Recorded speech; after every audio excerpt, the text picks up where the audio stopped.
What up, Belly Gang, man? It's your boy coming at you. Just drop some little tidbits. My mind always working, and I probably should save some of this and give it to you a little bit of time, but it's all right. It ain't nothing wrong with it, man. We're gonna sit back on the weekend, talk about it a little bit.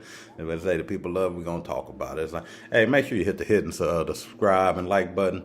If we're simplifying trading and making it better for you, and you're starting to invest in your future a little bit. So. Give a shout out to the sponsors as always. We got the Red Velvet Recipes, Handy Indeed, the Home Improvement People, the Blazeware Company, EGM Family Crock Pot, Houston's Finest, Najee Soul Food Grill, Anderson Catering, Cold Chiller Entertainment, a new sponsor. They put out some of the best music in the business. Check them out. They just dropped a new mixtape this week. I don't know if it's this weekend or whatever. But they just dropped a new mixtape.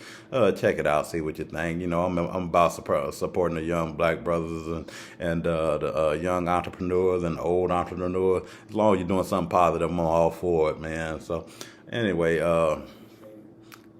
today, we always talking about charts and reading charts, and I'm always trying to find ways to simplify it for you and make it a little bit better so that you can understand it in a simplified way that'll make you a little bread, you know, because that's what I'm about, making you some bread, whether it be today, whether it be tomorrow, whether it be in your personal life, it don't matter. I'm about making you a little bread. So, you know, I was doing the dividend, talking about the dividends a little bit, some good quality dividend stocks too, or whatever, and we just started breaking it down. I wish I had charts for that and all that type of stuff. You're gonna have to give me time for that. When I learn how to do the charts, I'm gonna put them. I may even bring my son in to help me with that. But for now, you're just gonna have to be able to follow me with my voice, and that's all well and good too.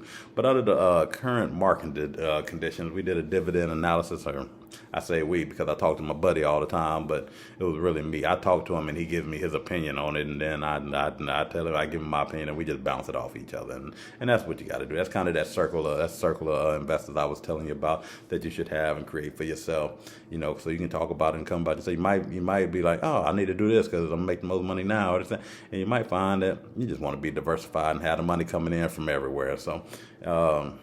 That's what I do. I diversify, invest over the long haul, and I let it come back to me. So when the markets go up and when they're down, it doesn't affect me a whole lot because my portfolio is diversified, and you know that's what keeps you from panicking in hard times. And the reality is, if you don't invest money, like if you don't invest your rent money and your car payment and things like that, then you're gonna be able to invest and feel comfortable at night and not worry about a whole lot of things. You know.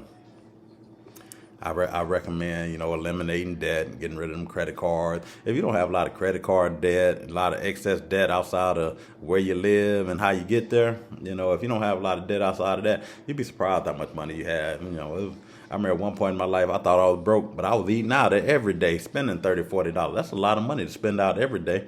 You know, so and on a certain occasion, it might be 60, $80. So, you know, if you take care of some of that debt, you'd be surprised what you're capable of, and you'd be able to invest in yourself a little bit more. You know, so the case study we was talking about, it was just a quarterly. It's a quarterly return. We were talking about quarterly returns and the current under the current market condition. So we examine, and I'm gonna give them to you because they're good quality stocks. Philip Morris is probably one of the best ones going. It's been around for a long time. We took Altria as another favorite of mine. I've been into for a long time. We took Apple, probably. I don't know. I don't know if it's the top stock out there, but it's one of the biggest companies out there with that $1 trillion valuation. And you got AT&T, you know, old stock, but brings a good return. And SPG, it's a REIT, it's a real estate investment trust, but they all bring dividends in different types of ways. So we started examining them, and I don't know where the number 7,100 came from, but we based it on a $7,100 evaluation. So we did it like that. So if you had $7,100, this is what Philip Morris would do for you. It would with $7,100, you can get 74 shares. And in that 74 shares, it would bring you $89.68 back every 3 months, which is, I don't know, I didn't do the math on it. So 90 times 4, that doesn't be mad, but on 360. So 90 times 4 would be $360 a year. That's a good number or whatever. I mean, and it probably cost you somewhere in essence to get that 70. Well, we talked about it, $7,100, and we already did the breakdown, so that's irrelevant. All these companies are going to be based on a $7,100 evaluation or whatever, or your ability to have $7,100 to invest in them. Then we looked at Altria, which is a little cheaper. It's about half the price of a Philip Morris right now. And you can probably acquire about 144 shares of that company at this current market condition. And it'll bring you $124 back quarterly, which is, five eighty and some change, about 590, some close to 600. Bring back 600 on the year like that. So, we looked at that.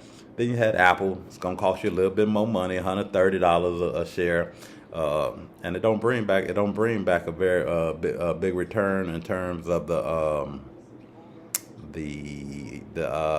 dividend. So you'd get 54 shares for that amount, which is good. Because Apple is a growth stock. It's going to grow, and you're going to love it, and it's going to bring you value that way.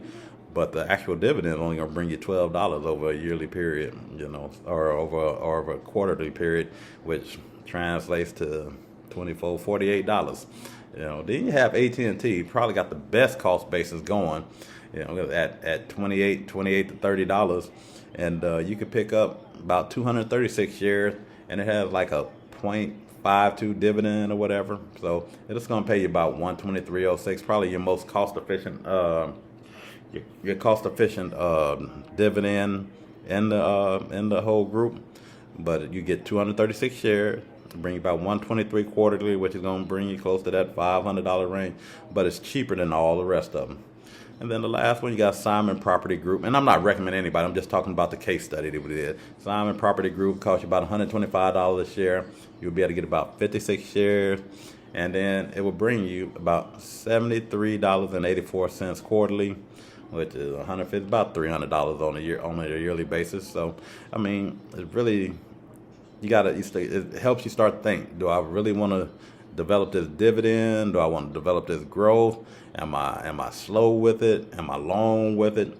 Am I looking to be growth and dividend? You got to look into all these things when you're building your company. So, the cost basis is huge. Because I'm just like you and everybody else. We're not rich doing this thing. We're not, we trying to get rich, but we're not rich doing this thing. So, you got to look at the cost basis and what's going to bring you the biggest return. And that's what it all comes back to. But at the same time, Philip Morris is one of the best companies out there, and it's been around for a long time. Altria has been around a long time. Doesn't have the same reputation of a Philip Morris, but it's a good quality stock based on your boy opinion, because it's always been good to me. And if it's good to me, I'm going to tell you about it. What they say, people want it, I'll tell you about it. So Apple, that's my new baby. I've only been on it for about a year and a half. But man, that stock runs. All it does is get better. It has a great moat. If you're in Apple products, I don't even have to explain it to you. It's like, You couldn't get a person with an Apple phone to be like, I'm going to the Samsung Galaxy Note or none of a person with an Apple, you couldn't get them off that Apple, because there are a lot of conveniences built into it. And I get it. I have Apple and I have a Note, and I use the Apple way more than I use my Note.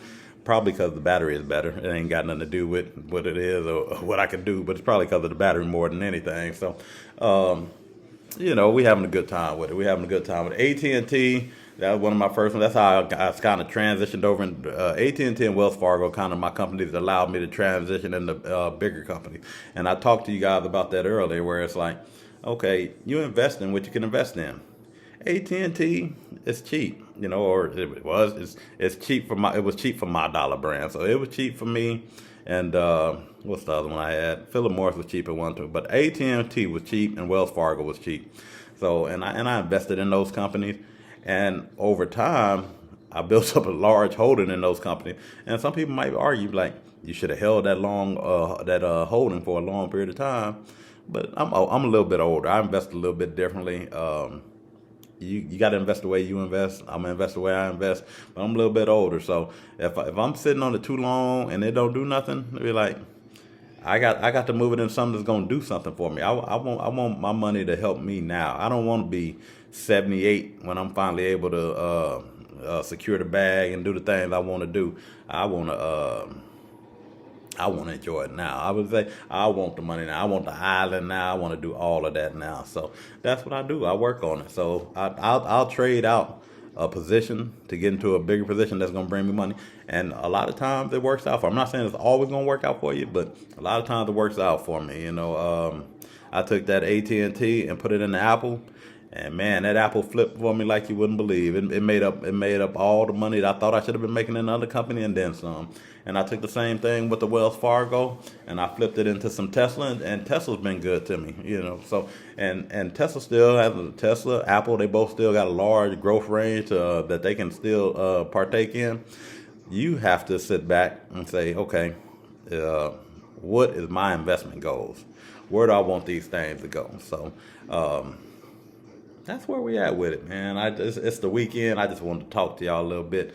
I love coming to y'all. I'm falling in love with this stock game as always, and the biggest thing is I love helping the people. If my experiences can help you be better at what you do, then that's what I'm here for. I'm doing it for you, and if you get rich in the game because you started earlier than I did, hey man, so be it. Because I tell people all the time, and they're like, "Oh man, what you doing?" I don't have no get rich quick schemes or nothing like that. I can't tell you how to flip this market and make $1 million out of 1,000. But what I can tell you, when I started investing in 2005 or whatever year it was, if I had continued investing from that point, or not even that. The reality is, if I hadn't done anything else, I'd be worth about $1.5 million today, just in my stock portfolio, not to mention all the other stuff. But I didn't. I cashed it out. I had some things. So it's like, and then I had a little gap in there, still following the market, but I had a gap in my investing. If you talking about if just that money I had invested at that time would have me worth about 1.5, imagine what that money would do plus another 15 years of compounding. Man, you be financially free. I love where I live right now, but I would definitely be on an island somewhere nice with sipping a drink with a pretty lady next to me, and I'll be coming to you from there. Anyway, man, this was just a quarterly return on a realistic dividend. Again, and I'll give them to you. Companies were Philip Morris, Altria, Apple, AT&T, SB&G, they all cost-efficient companies for people like me and you. When I say me and you, I just mean people that are around me. I don't know. Like, you got to invest what you can invest. Don't try and keep up with me. Don't try and keep up with the next person. You invest what you can invest, and the world gonna be all right for you. It's just we just want you to be a little bit more financially independent than you were yesterday. If you're doing that, then I'm gonna be happy for you, and I'm gonna keep showing you love. So, anyway, man, I love y'all. It's the weekend, as you know. It's time. This is my first one of the day. I'm ready to get it. I hope y'all ready to get it. Hey, enjoy the weekend. I'll see y'all real soon. Be coming back at you real soon, probably on Monday. All right, giving a shout out because I always do it to the sponsors. Again, we got the Red Velvet Recipes, the Handy and D, the Home Improvement people, Blazewear Company for all your clothing needs, EGM Family Crock Pot, Houston's Finest, Najee Soul Food Grill, Anderson's Catering, and Cold Chiller Entertainment, who just dropped a new mixtape. So get out there on Apple Music and check it out. I believe it's called, I wish I knew. It's called Two Fitted as the Group. It's a mixtape. And I believe it's I Pray or Prayer, or whatever. But it's Two Fitted as a Group. They just dropped on Apple. Check it out. See what you think about it. It's,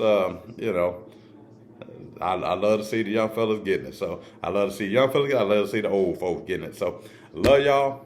Have a good weekend. I'll talk to y'all real soon, man. Be easy. Love y'all.